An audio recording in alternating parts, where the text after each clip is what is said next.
Hi, I'm Rob with Wilderness Systems Accessories. Today I'm going to talk to you about Thrive Baitwell.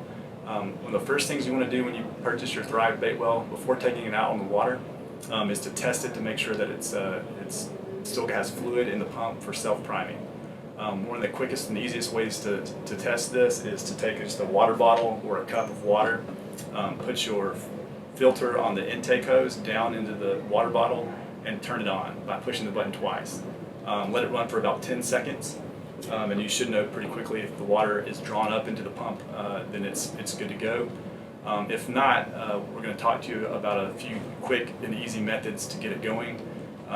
It's pretty common with a self-priming pump, if it's been sitting for a long time, for the fluid inside the pump to dry out. This fluid is what makes it a self-priming pump. So when it does sit for a long time and that fluid dries out, it just needs to be refreshed from time to time. This is why you want to test it before taking it out in the water when you first receive it, because if it's been sitting, it may need to be refreshed. To refresh your pump, you'll just need a garden hose.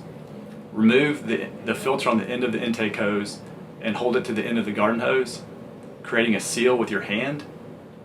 Then turn the garden hose on low, and the pressure from the garden hose should be enough to send the water up the intake hose into the pump and refresh it. You should hear a pitch change when the water hits the pump and the pump's refreshed, and it should start drawing water immediately.